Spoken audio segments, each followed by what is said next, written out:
Antes de continuar con nuestros usos comerciales, les queremos hacer un gran anuncio. Esto es bien importante, porque por cuarta vez tendremos nuestro Master Series. Esta vez se llama Master Series Next.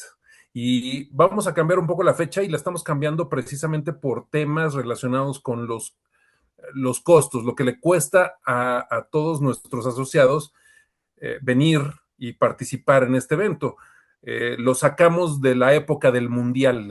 La época del Mundial todo sube, transportes, hoteles, todo lo que tiene que ver con el viaje. Así que decidimos cambiarlo, lo retrasamos un poquito. Así que tomen nota de una vez. Y pues como siempre, elegimos, la mesa directiva se dio a la tarea de elegir a ponentes pues de primer nivel. Así que les quiero platicar un poquito sobre nuestra primera invitada, nuestra primera ponente. Ella es Amanda Donnelly. Y Amanda es una de estas gurús de la gestión veterinaria que tiene muchos años ya hablando sobre estos temas. Ella es médico veterinario, pero además es maestra en administración de negocios y tiene muchos años ya hablando de temas relacionados con la administración de clínicas veterinarias. Fíjense, tiene ahí más de 30 años. Tiene un libro interesantísimo que pueden encontrar en Amazon, pero además déjenme anunciarles, avisarles que nosotros en Lambet ya compramos 10 libros y que ya les haremos llegar la dinámica para que se puedan ganar uno de ellos y entonces traerlo al evento y pues que se los firme Amanda, ¿sí? Entonces, bueno, ella va a estar aquí con nosotros. Creo que tienes otro slide por ahí, Iker, relacionado con Amanda. El programa aún no está definido. Es decir, no hemos definido cuáles van a ser las pláticas que van a formar parte de esta edición de Master Series, pero ya saben ustedes sobre dónde va a ir, o sea, sobre qué temas, sobre comunicación, sobre recursos humanos, sobre servicio al cliente, sobre números relacionados con KPIs o con alguna cuestión de rentabilidad, en fin, ¿sí? Entonces, Amanda es nuestra primera invitada, pero tenemos otro que si bien es poco conocido en el gremio porque apenas está siendo eh, visible en eventos, es un tipo que se la sabe también muy bien, es un genio de los negocios, es alguien que ya pasó por una de estas compras. Él vendió su clínica veterinaria en Valencia a uno de estos grandes grupos consolidadores hace ya algunos años y le fue muy bien y decidió mantenerse pues trabajando en el gremio, pero ahora desde otro aspecto que es este de ser conferencista, ser asesor, en fin. Su área de mayor experiencia y donde más se ha desarrollado es en lo que tiene que ver con la inteligencia artificial. Así que también lo vamos a tener aquí con nosotros hablando de inteligencia artificial, porque es un tema que no podemos ya nosotros dejar pasar desapercibido, no podemos hacerlo, tenemos que estar enterados de cuáles son las posibilidades de esto para nuestros negocios, tanto en la parte clínica, como en la parte de diagnóstico, como en la parte de gestión, que va a ser la que por naturaleza más le importa a Master Series. Así que, bueno, tenemos que ver a Alejandro. También los invitamos a que estén presentes en este evento. Además, habrá otras sorpresas. Entre esas sorpresas son otros ponentes, ¿sí? Va a haber otros ponentes, pero a ver, vamos a tener estas conferencias con estos líderes de opinión relacionados con gestión veterinaria, que tienen como tarea, porque así se los estamos diciendo a la hora de invitarlos, nos tienes que dar herramientas que los doctores, el día que regresen a su consultorio, a su hospital, puedan echar a andar, ¿sí? Que de verdad sean cosas súper aplicables, súper prácticas, ¿sí? Además de esto, vamos a tener las masterclass que ya tuvimos el año pasado, grupos pequeñitos con gente de muy alto nivel. No me refiero solo a Amanda y a Alejandro, sino a otros invitados que como el año pasado ya los vieron. Y entonces van a ser temas súper enfocados, prácticamente clases individuales, ¿sí? En grupos, como les digo, bien pequeñitos, con ejercicios, con mucho acceso al ponente, al especialista, para que pueda responder muchas preguntas, en fin. Así que, bueno, pronto vamos a compartir con ustedes la mecánica para que se inscriban e inscriban a sus equipos. Acuérdense que esto no está diseñado nada más para que vengan los dueños de los hospitales, sino para que vengan todos sus equipos, doctores, gente administrativa, gente de servicio al cliente. Así que denos chance de acabar con el formato de inscripción que vamos a hacer y se los compartimos cuanto antes.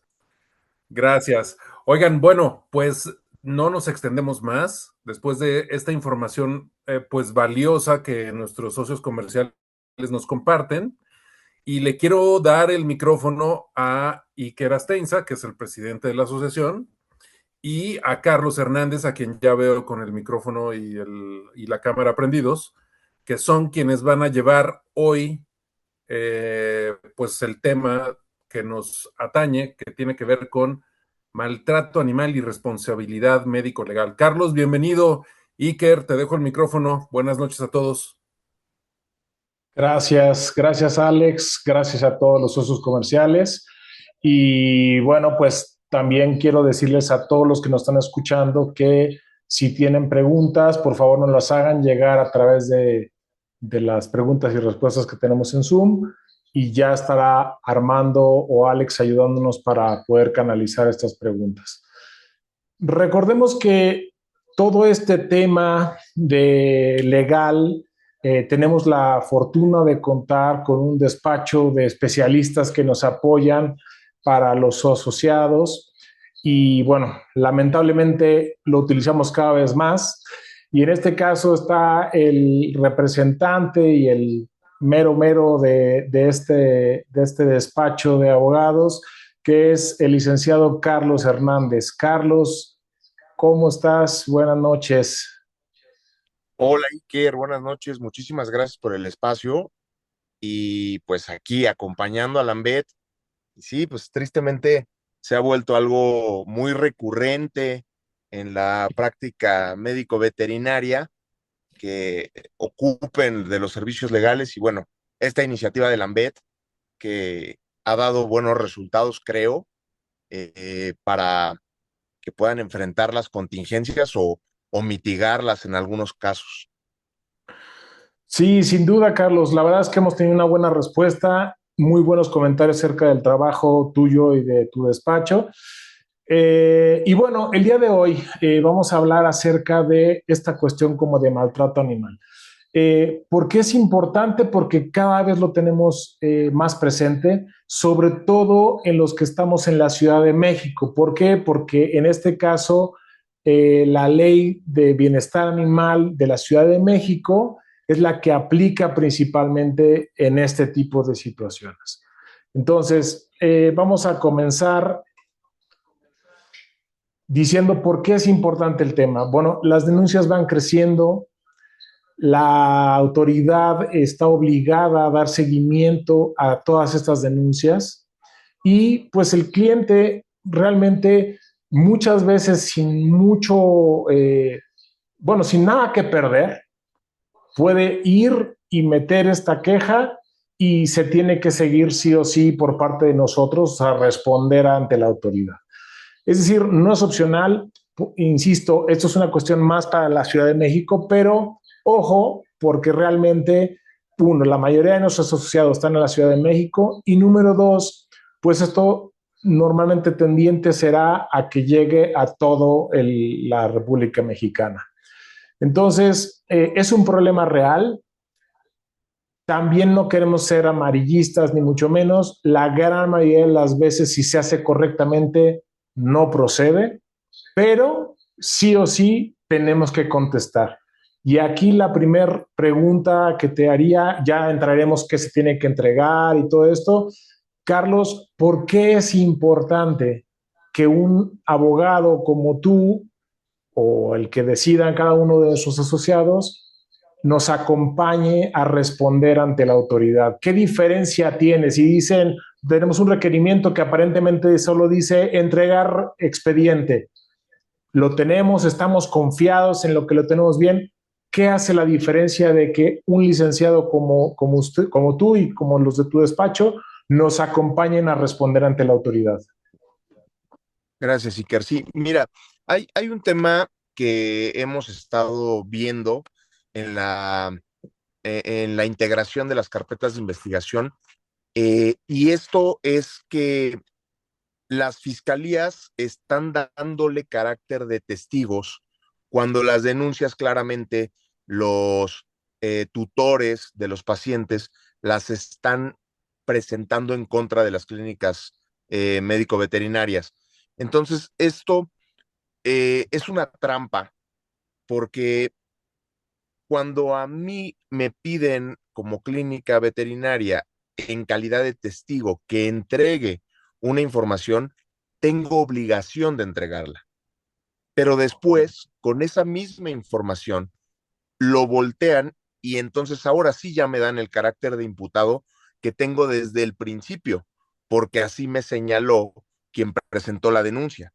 Entonces, ahí radica la importancia de, pues, que antes, a través de un abogado preferentemente, porque, pues bueno, hay en la práctica ciertos, pues, caminos que igual a las personas que se dedican a otra cosa, pues les son ajenas y no pueden, digamos, encontrar el camino correcto para dar con la información que se requiere para conocer si estoy señalado como imputado o únicamente pues se denunció alguna otra circunstancia que también ha pasado, y eh, pues entregar la información no me va a traer más problemas como clínica o como médico veterinario, ¿no?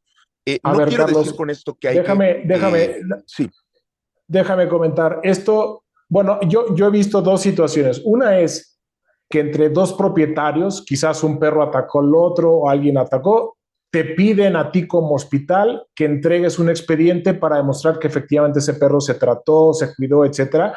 Y ahí sería un ejemplo claro en el cual te piden el expediente únicamente como testigo o como parte de información. Es decir, no es contra ti el problema. Lo que tú estás mencionando es la autoridad, en lugar de llamarte y decirte, oye, hay un problema contra ti clínica, presenta estos documentos, aparentemente te dicen solo, entrega estos documentos como si fuera solo testigo, y ya que tienen la información, entonces dicen, no, sí es contra ti, pero ya tienen esa información que si la entregaste mal, la pueden usar en tu contra. ¿Es así lo que estás comentando? exactamente, a eso me refiero, ¿no?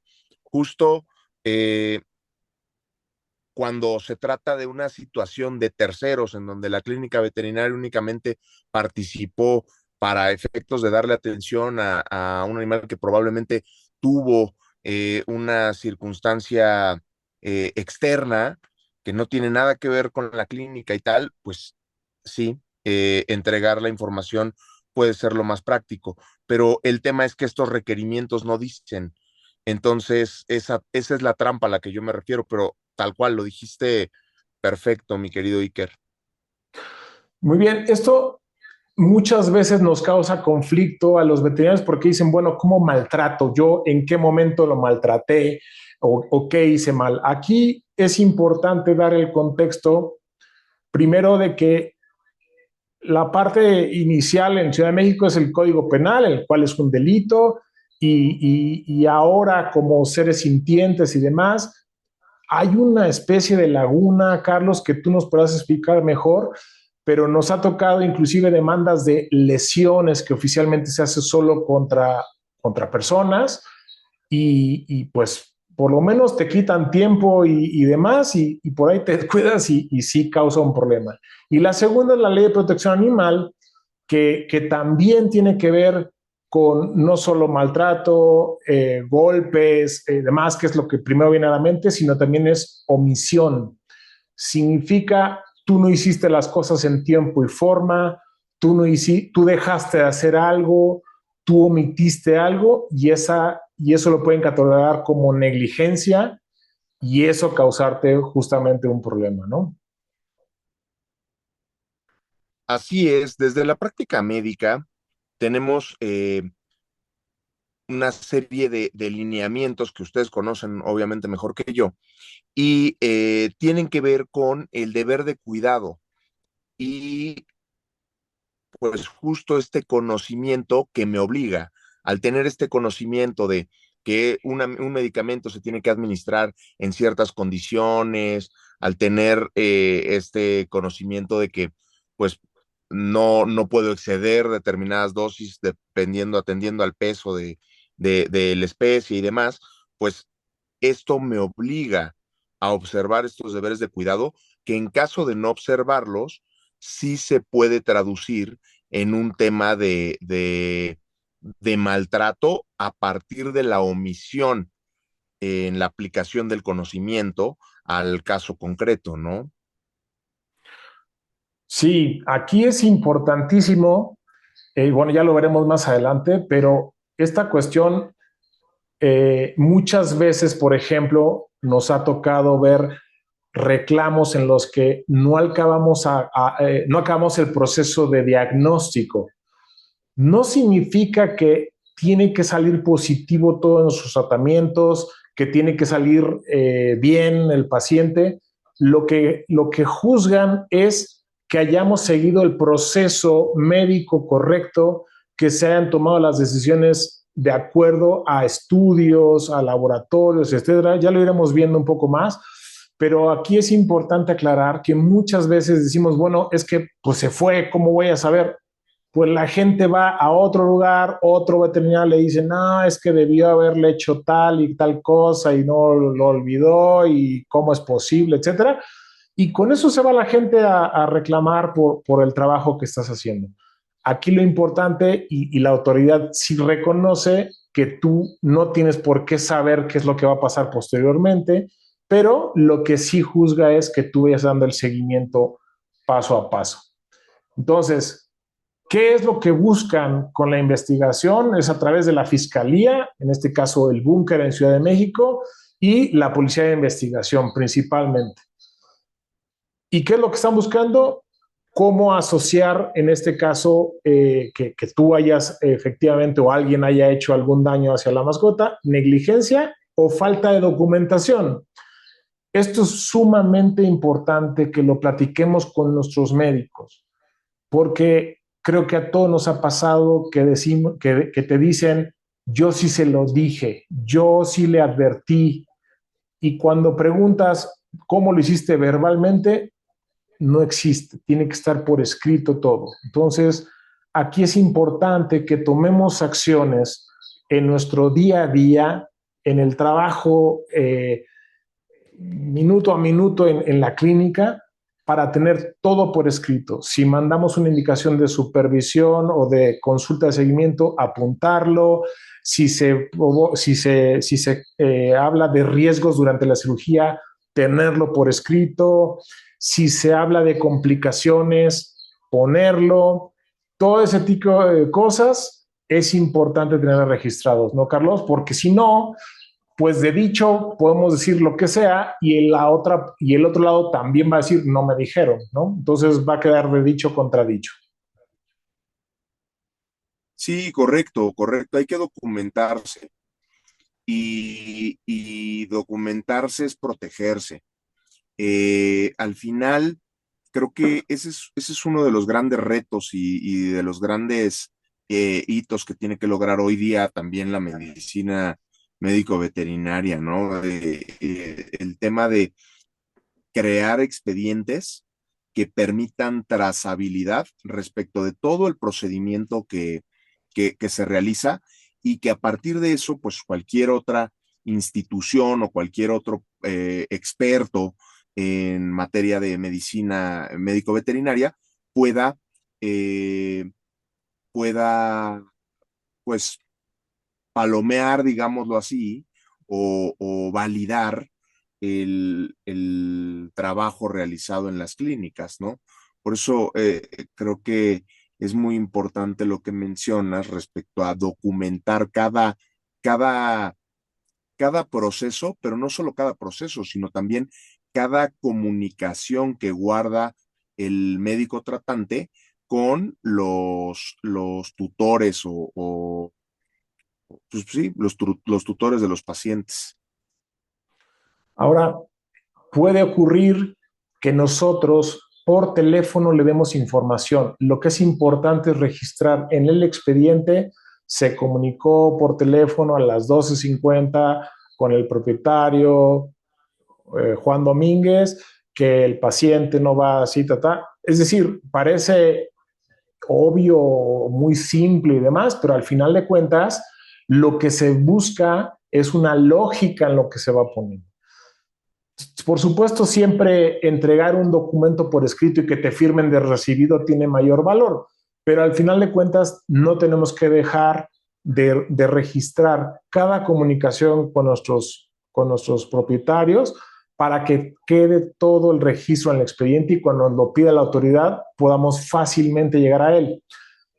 Ahora, no hay, bueno, no sé si hay un límite, Carlos, ya nos dirás, pero hemos recibido información de que hay una queja de 6 meses atrás, que tú ya ni te acuerdas que atendiste a ese paciente prácticamente y tú tienes que buscar expedientes de 6 meses que ya muchas veces no te acuerdas o los médicos que lo trataron no se acuerdan.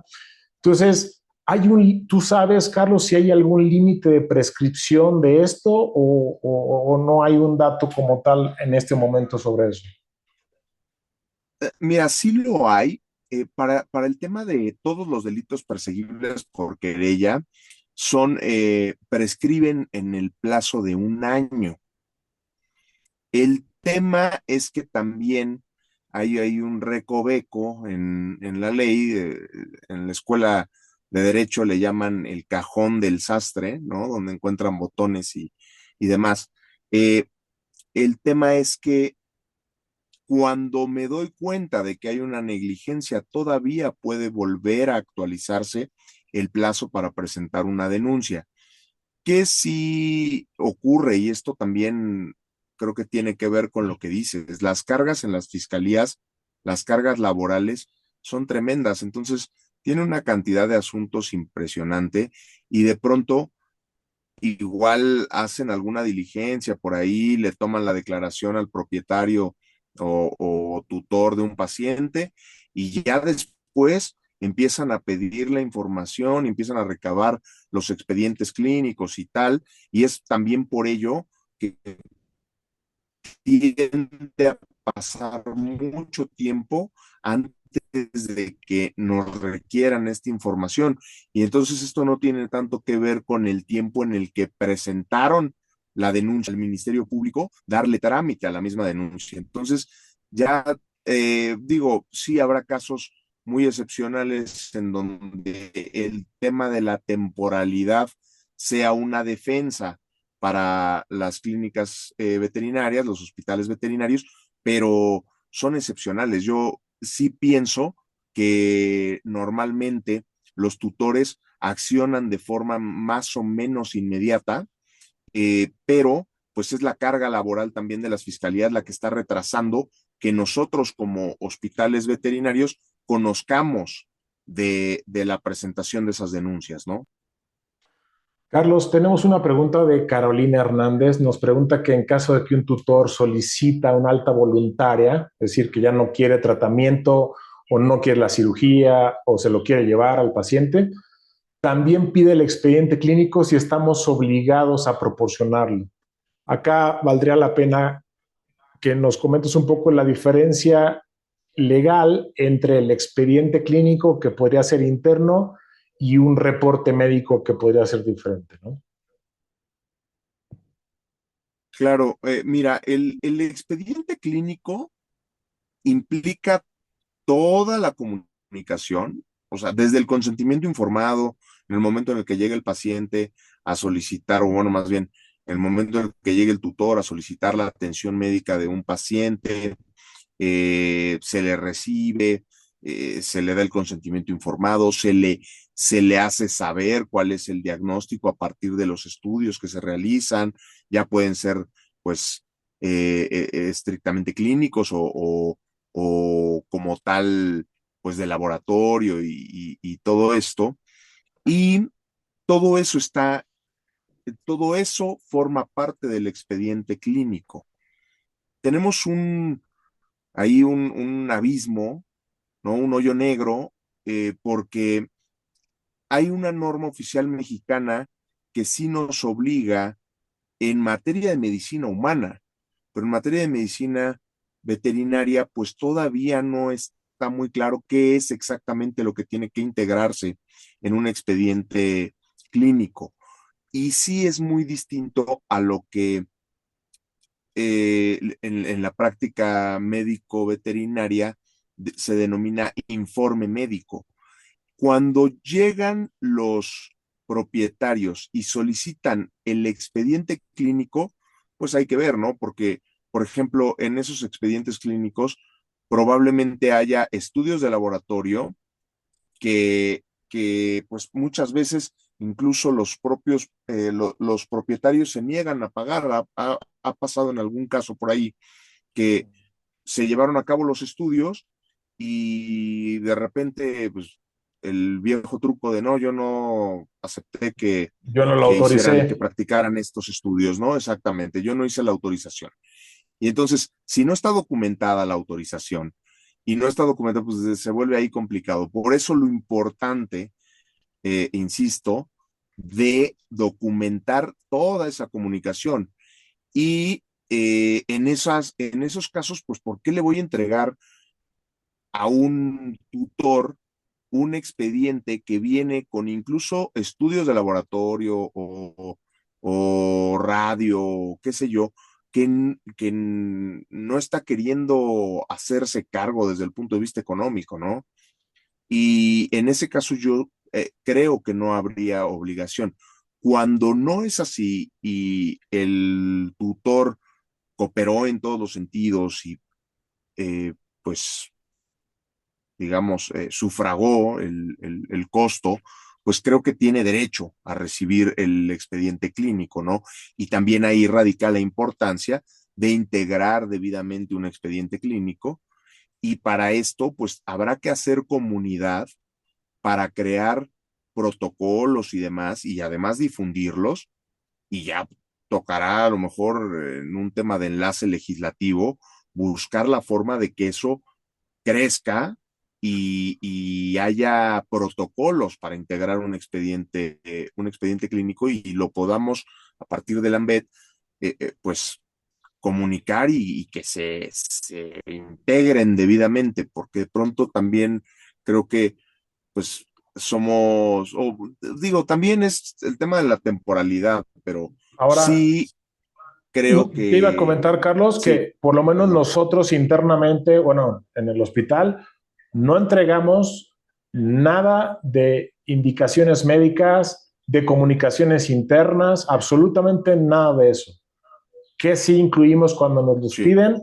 Informe médico con las cosas que nosotros creemos que es importante comentar. Sí, las autorizaciones para que sepan qué ok, firmaron, porque luego no se acuerdan. Recetas, sí, los claro, estudios que pagaron y se acabó. Es decir, las ujú, comunicaciones, hojas sí, de medicación, comunicaciones internas, eso no lo hacemos llegar y porque al final de cuentas es una comunicación interna, no, según yo lo que hasta el momento tenemos es que no estamos claro, obligados a esa parte de comunicación. Y quiero comentarles que en Humana, hace muy poquito pasó con una colega, su papá estuvo hospitalizado en un hospital público del IMSS y le hicieron estudios, le tomaron, bueno, le tomaron pruebas, etcétera. Ella pidió sus estudios y no se los quisieron dar porque dijeron que esa es una información interna. Entonces, yo creo, si en humanos lo están haciendo, yo creo que en medicina veterinaria tenemos todavía más margen para no entregar ciertas cosas. ¿Porque tenemos algo que ocultar? No, simplemente porque es una comunicación entre médicos, para médicos, de uso interno exclusivo. Y en este caso, como ha dicho Carlos por mucho tiempo, no dar información que podría ser mal utilizada, mal entendida por gente no médica, y para eso es el informe médico, en el cual justamente se hace para que si se van a ir a otro hospital tengan la comunicación y decirles que me llame el doctor y con mucho gusto platicamos qué hicimos, ¿no? Es decir, me parece que por ahí un poco tenemos que basarnos mucho en lo que está ocurriendo en medicina humana. Sí, sí, de acuerdo, de acuerdo. Mira, la verdad es que con el tema, insisto, con el tema de los expedientes clínicos, yo creo que siempre hay que tenerlos bien integrados, hay que buscar la manera de, o sea, creo que un primer como firewall es hagamos la contención, entreguemos el informe médico en el momento en el que solicitan toda esta información, hagamos un informe médico que contenga pues una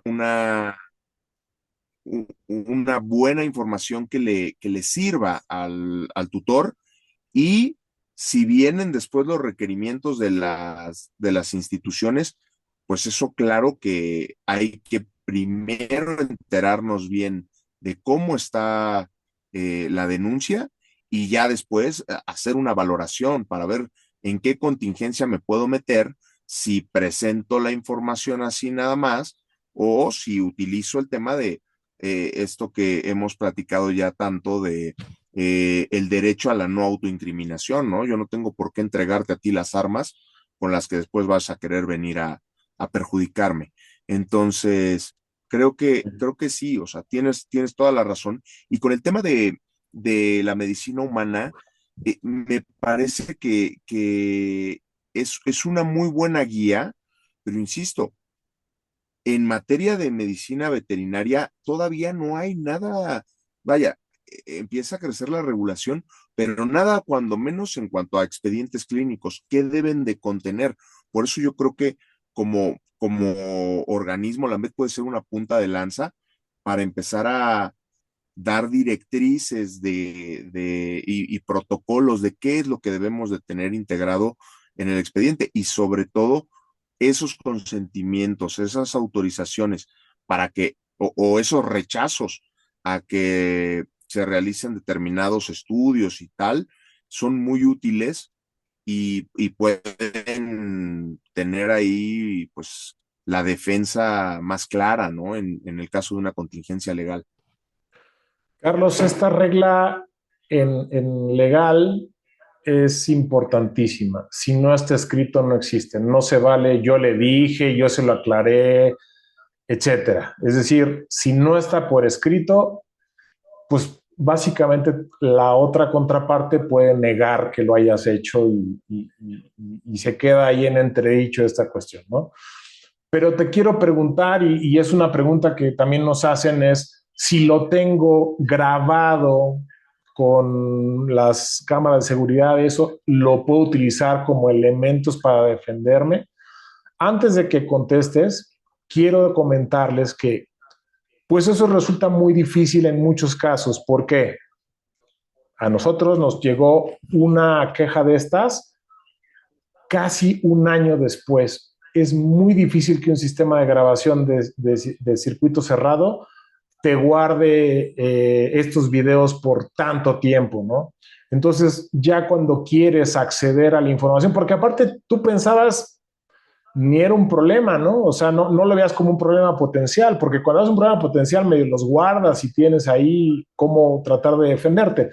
Pero cuando no ves esto, como nos ha pasado el último, los casos, los propietarios ni estaban encargados con una tercera persona y demás, que ya no está haciendo el favor Carlos de verlo, pues es dificilísimo anticipar que pudiera haber algún problema. Pero entonces respondiendo, Carlos, esto es clave. Si no está escrito, no existe receta, comunicación, WhatsApp, lo que correo electrónico, etcétera.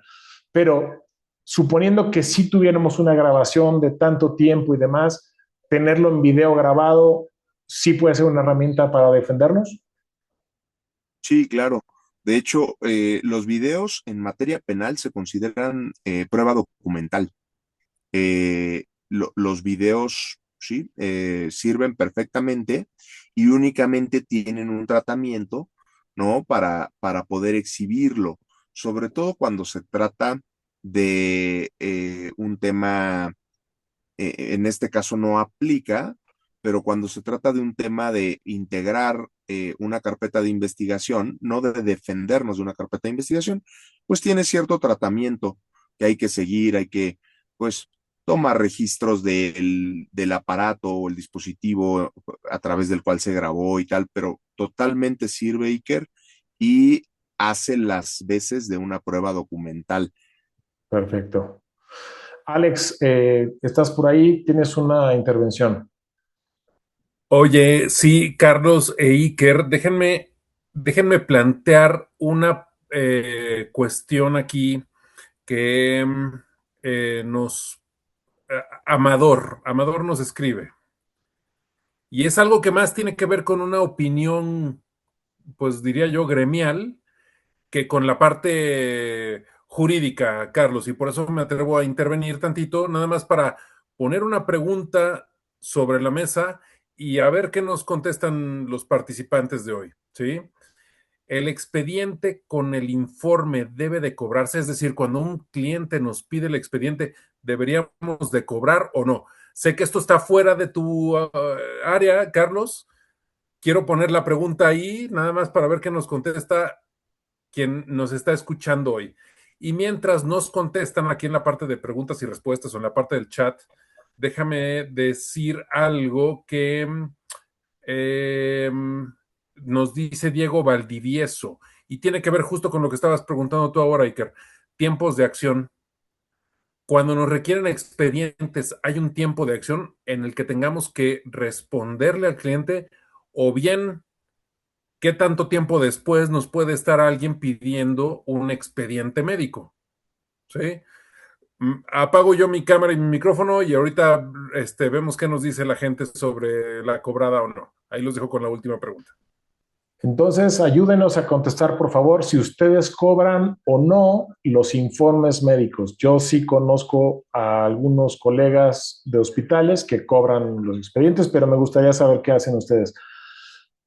Carlos, yo dividiría esto en dos. Y yo después daré mi opinión. Si un propietario nos pide el expediente inmediatamente o cuando ya se fue o un año después, si tenemos un tiempo para hacer la entrega. Y dos, si nos ha pasado que tenemos que la autoridad no está pidiendo el expediente, pero no pone una fecha específica. ¿Qué tiempo tenemos para contestar esto? Entonces, ¿nos puedes ayudar a responder esto? Y a ver qué nos van poniendo los demás que nos escuchan. Sí, mira, cuando la autoridad solicita un expediente y no te pone un tiempo, eh, yo te diría que esto hay que usarlo a favor, ¿no? Y en la medida en la que no hay un tiempo, tampoco puede venir un apercibimiento, esto nos da tiempo, podemos rastrear el tema, ver de qué se trata, eh, indagar por qué lo están requiriendo y a partir de ahí, pues la verdad es que si no dice tiempo, el Ministerio Público, una vez que recibe una denuncia, tiene bastante tiempo y bastante me refiero años para integrar una carpeta de investigación. Y creo que válidamente se puede contestar y eso ahí habría que, porque insisto, hay un gap ahí, no está claro en materia de medicina veterinaria.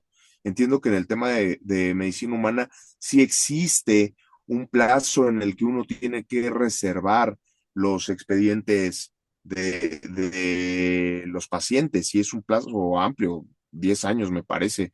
Es un tema que me llevo de tarea, pero en materia de medicina veterinaria no. Entonces, si de pronto yo le contesto a un ministerio público que me está requiriendo un expediente de un paciente que atendí hace un año, año y medio, 2 años, digo, un año a lo mejor pensaría yo que es un plazo mínimo de conserva de información, a lo mejor 2 años es un buen tiempo, pero si me piden algo de más atrás, pues sin duda puedo contestar, oye, ya no lo tengo. Y en esa medida, pues también cubrir esa parte legal. Pero cuando se trata de los tutores que vienen y me solicitan, pues yo estaría lo mismo, o sea, estaría pensando que, pues, después de haber dado de alta al paciente, digamos, pues tampoco está claro, en la ley no hay un ¿no? plazo. Yo más bien te preguntaría éticamente, pues, ¿cuál Ujú. sería una respuesta correcta, ¿no? Para ello, porque en la ley no hay un plazo o no lo tengo yo presente, un plazo en el que te obliguen le tienes que contestar en este tiempo, ¿no? Por ejemplo, el derecho de petición, tema constitucional, pues son 3 meses, pero no Ahora estamos sí nos ha en el pasado que te caso, lo ¿no? pueden pedir porque se van a mudar de país, por lo que sea, etcétera, y a veces te piden el expediente completo, porque van a cambiar de veterinario, porque cambiaron de lugar. Entonces depende mucho el contexto, pero pues sí, hay que tener cuidado con lo que entregamos y pensar bien para qué puede ser utilizado cualquiera de estas cosas. En general, lo que se trata de hacer en los hospitales es si se hacen pruebas, dar los resultados de inmediato, si se hacen altas voluntarias, pues que te firmen esas altas, guardar esos consentimientos. Nosotros, al menos en el hospital, los consentimientos los guardamos 5 años, porque sí pasa que pasan muchos años después y te llegan a buscar y pues nada como tener esos consentimientos informados escritos. Ahora hay muchas opciones para hacerlos digitales. En el hospital nosotros no lo tenemos, pero sí hay muchas Por formas supuesto. de hacerlo digital. Ahora, ¿qué es lo que te piden normalmente? Lo que te piden inicialmente generalmente son el expediente clínico, así es como te lo piden, expediente clínico, pero no está claramente delimitado en qué consta el expediente clínico. Pero básicamente lo que quieren ver en ese expediente clínico es la evolución médica, cómo llegó, qué estudios le hiciste, en base o con base en los estudios que le hiciste, qué le mandaste, los consentimientos, importantísimo que nos tomemos un tiempo otra vez y otra vez y otra vez para tener los consentimientos lo más completos posibles, que nos defiendan en todo lo posible y las comunicaciones con el propietario. Eso en teoría tiene que estar en el expediente. En el expediente es vino hoy, firulais, con vómito, diarrea, etcétera. Se hicieron estos estudios, se manda su tratamiento. Y algo que constantemente estoy con mis médicos es siempre pongan fecha de seguimiento, aunque sea un alta porque está todo perfecto, una fecha de seguimiento. ¿Por qué? Porque si no se presenta la consulta, tenemos un elemento para decir, él no se presentó al seguimiento. Una, ¿cómo se llama? Falta de continuidad en el tratamiento por decisión del propietario. Por supuesto, si hay una alta voluntaria, ya no quieren el tratamiento, ya no les caemos bien, no aceptaron la cirugía, por supuesto tenemos que pedir una alta firmada o bien, no, como nosotros le llamamos, un rechazo de tratamiento, si decidió no hacer todo el tratamiento, también firmar todo esto, ¿no? Pero bueno, Carlos, en términos generales sobre esto, algunos puntos que creas valiosos en cuanto a esta información que tenemos que tener nosotros en nuestro poder, independientemente si decidimos entregarla o no, esto es lo que nosotros tenemos que tener. Sí, exacto, totalmente. Ese es como los puntos que yo diría son básicos en el tema del expediente. Ahora, es importante lo que señalas respecto a esa evolución. ¿Por qué? ¿Para qué quiere el expediente la fiscalía? Pues la fiscalía normalmente, digo, son abogados, los ministerios públicos, que no tienen, perdón, pero ni la más pájara idea de la evolución clínica, ¿no? Entonces, ¿qué ocurre? Se lo mandan a un experto y ese experto es un perito en materia de medicina veterinaria y zootecnia que va a analizar esa información y a partir de ahí pues determinar si el tratamiento que se siguió en un momento dado a un paciente es el correcto o no. Y entonces, en esa medida, pues estos puntos que mencionas son vitales para abolir, digamos, una contingencia legal. Y el tema de los consentimientos, ese va más, eh, pues claro, también desde el punto de vista médico-legal, porque me va a permitir cubrirme ante un tema más de carácter civil o, por ejemplo, en caso de que justo pues, no consintió que se llevara a cabo determinado procedimiento que era necesario para restablecer la salud de un paciente o, vaya, todos estos temas que también ocurren todos los días en la práctica de ustedes, ¿no? Entonces, son los puntos que yo creo tiene que estar ahí albergados en el expediente. Y finalmente puede venir el informe, ¿no?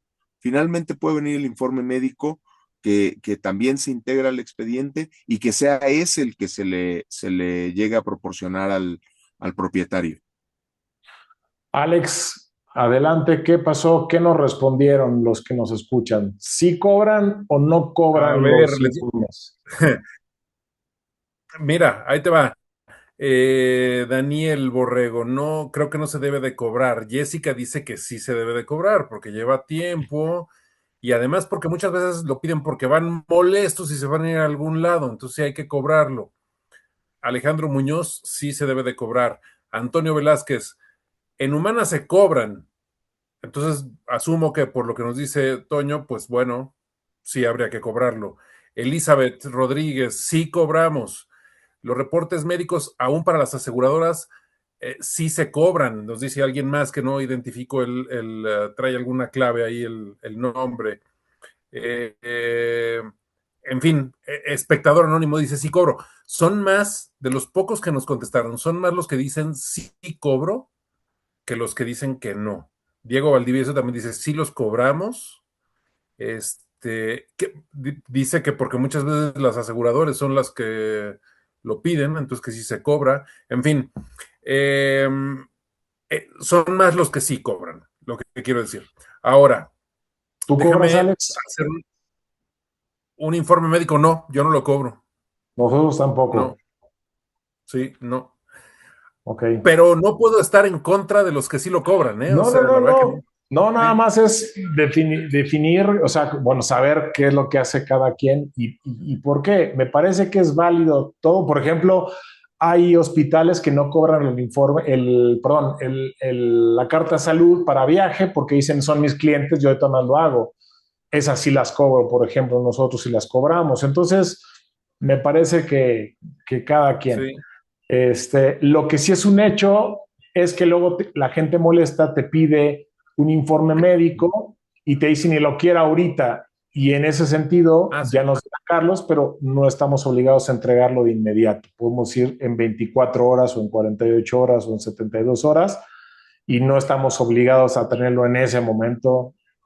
¿Por qué? Porque podemos decir que hay varios médicos implicados que tienen que responder o llenar la parte que le corresponde, etcétera, ¿no?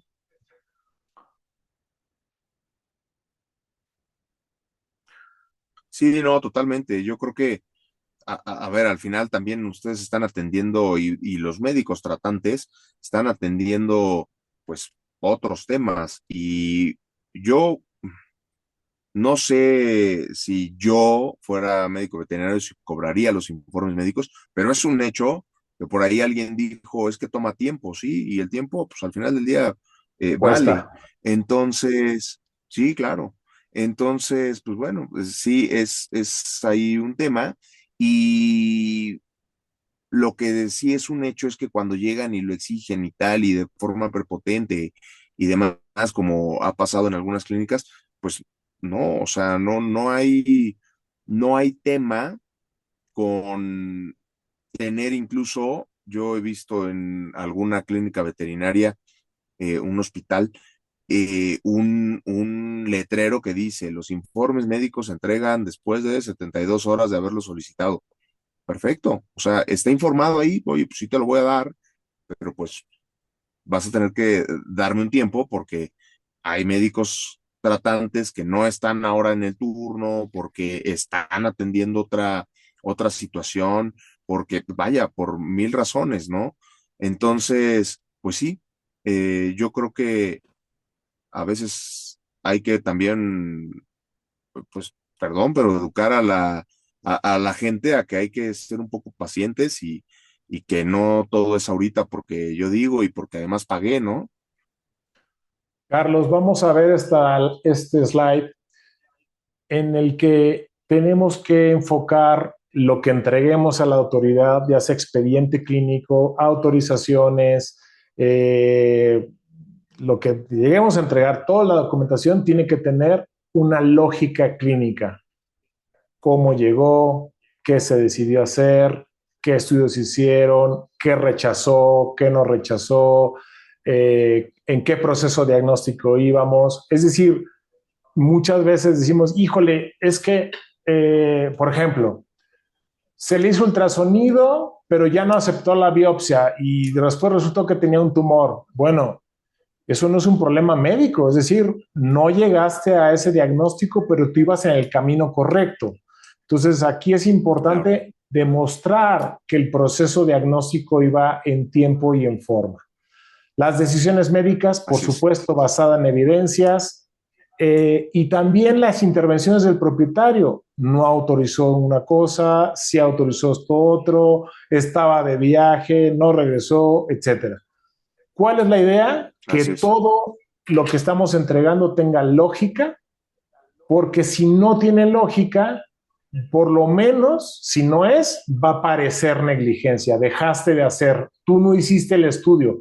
No, no lo hice porque no lo autorizó. Es muy diferente a yo lo solicité y no me lo autorizaron, a no, pues de inicio pensé que no era, y bueno, eso se puede prestar a esto. Entonces, no sé, Carlos, si en este caso Claro. tengas algún punto a considerar.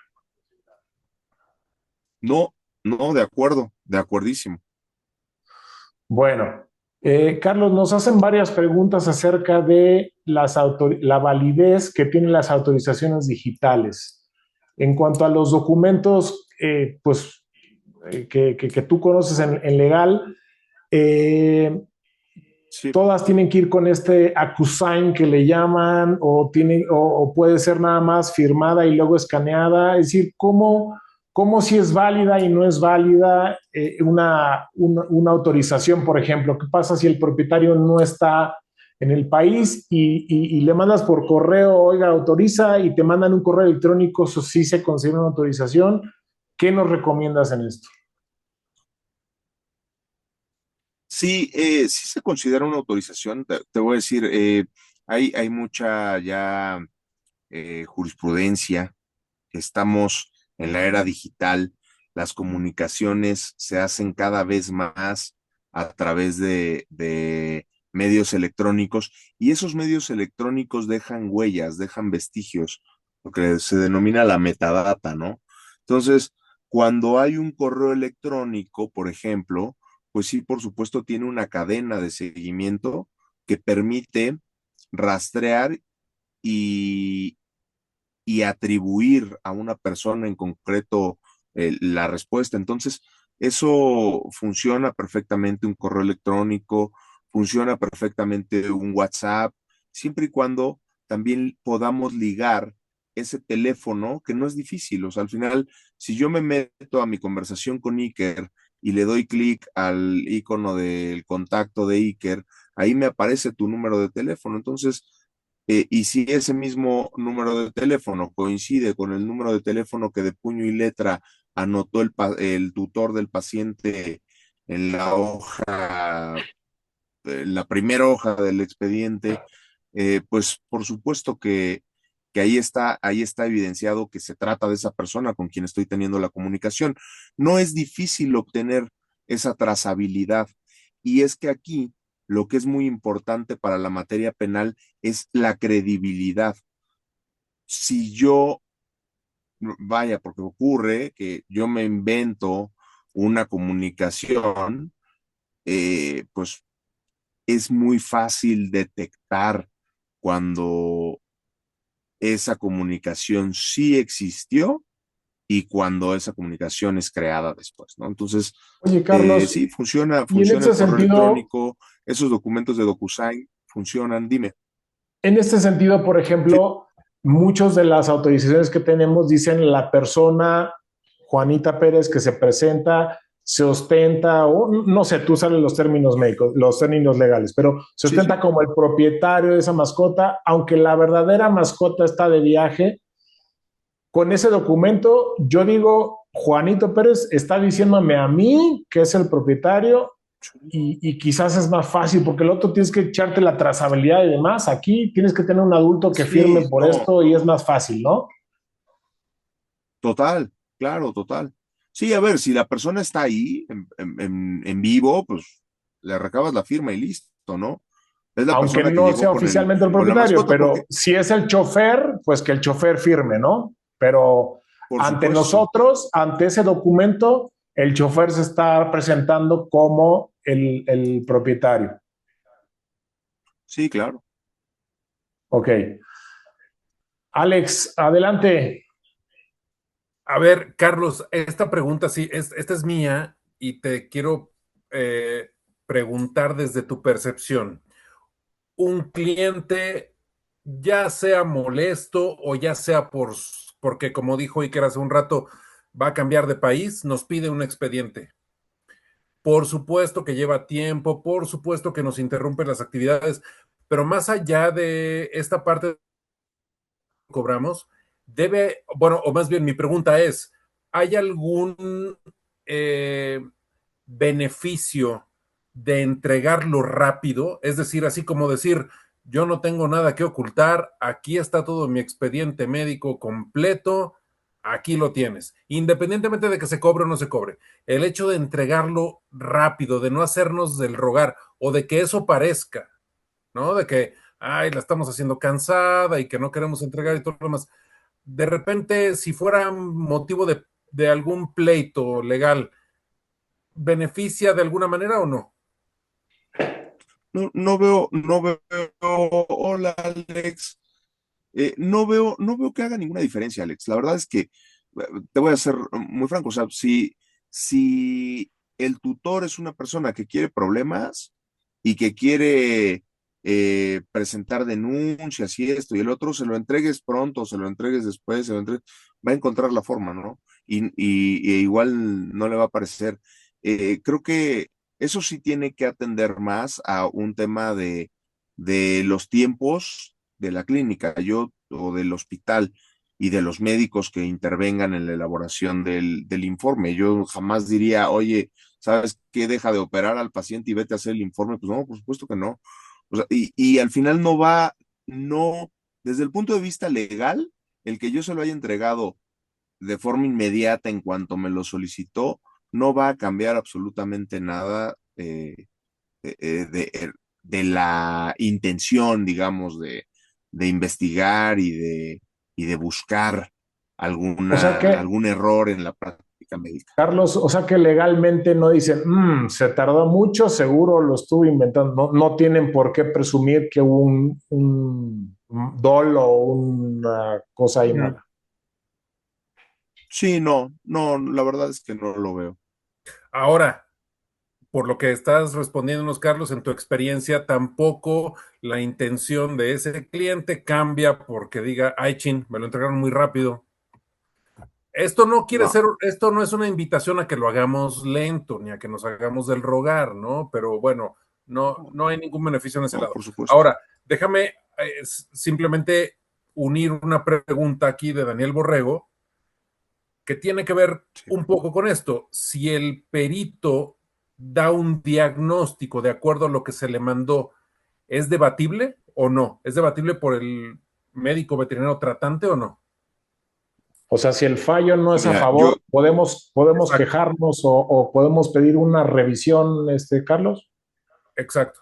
sí, un procedimiento particularmente en la Ciudad de México, hay un procedimiento regulado en el reglamento de la Fiscalía y eso es solicitar la intervención de un perito supervisor, ¿no? Inicialmente, la verdad es que he logrado ahí con algunos ministerios públicos de la Fiscalía de Maltrato Animal que eh, soliciten ampliaciones a dictámenes cuando determinan, ay, sí, hay negligencia. Pues a ver, pero ¿por qué? O sea, está bien, yo no nada más puedo venir y decir, ay, hay negligencia y ya, ¿no? Pues a ver, dime por qué. Entonces, eso sí lo ha entendido el Ministerio Público y sí le ha requerido al perito que emite ese dictamen en donde dice que por falta de algún documento o alguna cuestión hay negligencia, ok, dime, dime por qué. Y eso no ha escalado a nivel supervisor de perito en materia de medicina, pero sí hay un procedimiento en caso de que confirme esta determinación en donde dice que hay negligencia, sí hay forma de acudir a un supervisor y decirle, oye, revisa lo que está determinando esta persona, porque pues no hace sentido, ¿no? Y eso en Muy cualquier bien. materia, ¿eh? No nada más en materia de medicina. Bueno, nada más retomando esta secuencia que ponemos como correcta, el motivo de la consulta, cuáles fueron los hallazgos que tuvieron, cuál fue el proceso diagnóstico, cuál fue el plan que se decidió, cuál fue la evolución, estudios complementarios, si se hizo algún ajuste o nuevas indicaciones y las decisiones. Básicamente, eso es lo que tenemos que ver en todo lo que se entregue ante la fiscalía para que tenga lógica y sea fácilmente eh, evaluado por la gente. Obviamente nosotros tenemos que darle todo lo más digerible posible, lo más lógico posible para que pues salga a nuestro favor, por supuesto, ¿no? ¿Cuáles son estos errores críticos? Expedientes incompletos. Esto es un problema fuertísimo. Muchas veces no tenemos evidencia gráfica, es decir, fotos. O sea, tenemos la foto recién salida de la cirugía, pero por ejemplo, cuando fue a seguimiento y que iba bien, no le tomamos y ya cuando iba mal, sí. Entonces, pues nada más tenemos la foto de mal recién salido de cirugía, mal después, pues ya no tenemos un seguimiento de iba bien y algo pasó. Los consentimientos muy genéricos, nosotros tenemos consentimientos para hospitalización, para cirugía, etcétera. Entonces valdrá la pena, insisto, evaluar estos consentimientos y ponerlos. Y en caso de cirugías específicas, poner cuáles son los riesgos y demás. Les pongo un ejemplo en nuestro caso, cirugías de cataratas, por ejemplo. ¿Cuáles son los riesgos? ¿Cuáles son los problemas más frecuentes, etcétera? Y que firmen de autorizado. Eh, Error crítico, no documentar decisiones del cliente si no autoriza estudios complementarios, si dice después vengo, si dice vengo a consulta en 8 días y no llega, no documentar, no llegó, ese tipo de cosas son importantes errores que nos pueden defender. Y pues cambios sin justificar, pues también, ¿no? Es decir, cambiamos antibióticos, cambiamos tratamientos, porque sí, bueno, tienes que tener un por qué lo estás determinando. Y pues estos sí son errores que nos pueden llegar a provocar que se pierdan los casos. No sé, Carlos, si te acuerdas de algún otro. No, Iker, tal cual. Muy bien. Pues listo, eso es lo que tenemos para ahora. No sé si tengan algún otro comentario. Agradecerte muchísimo, Carlos, tu tiempo. Es muy tarde, estás de vacaciones. Te agradecemos muchísimo todo el apoyo que tienes para con nosotros, la gran cantidad de médicos que has ayudado a través del AMBET, pues también ha ido que vayas mejorando tu expertise en el área de medicina Sí, veterinaria. Te hombre. agradecemos mucho. Y bueno, Alex, no sé si hay algún último comentario por ahí. Mira, nada más, Iker, que nos preguntan si la sesión va a quedar grabada, y sí, va a quedar grabada. Así que a partir de mañana, seguramente por la tarde, podremos estarles mandando el link para que la puedan ver. Creo que vale la pena no solo que la repitan ustedes, que la repitamos todos nosotros, sino que la compartamos con nuestros equipos. Sin duda, son los que están en el día a día, los que toman decisiones de grabar, no grabar, tomar, no tomar, apuntar, no apuntar. Los expedientes son un problema que tenemos recurrentemente todos y estamos viendo la gran importancia que tienen en este tipo de problemas. Carlos, las autorizaciones también es otro punto que vuelvo a insistir, vale la pena tomarnos un tiempo y dedicarle más y agregar más, y aunque parezca voluminoso, bueno, acabo de tener una experiencia en medicina humana justamente con un tema con mi hijo, y las autorizaciones son brutales y vienen por parte del hospital, por parte del anestesista, por parte del médico, por parte o sea, de todo mundo, cada quien su bloque de protección, por decirlo de alguna manera, ¿no? Y nosotros tenemos una Así para todo el es. mundo, así que vale la pena tomarnos ese tiempo. Sí, sí, es un tema serio. Pues muchas gracias a ustedes, Alex, Iker, por el espacio, a Lambet, y estamos para servirles y seguir colaborando. Ahí vamos creciendo y viendo pues la forma de impactar de mejor manera para el gremio, ¿no? Muchísimas gracias, Carlos. Gracias, Alex. Gracias, Gracias, Carlos. Buenas noches, Armando. Iker. Gracias, Winnie. A Marigela también un saludo y un saludo para todos ustedes. Muchas gracias por acompañarnos. Gracias y nos vemos el próximo mes.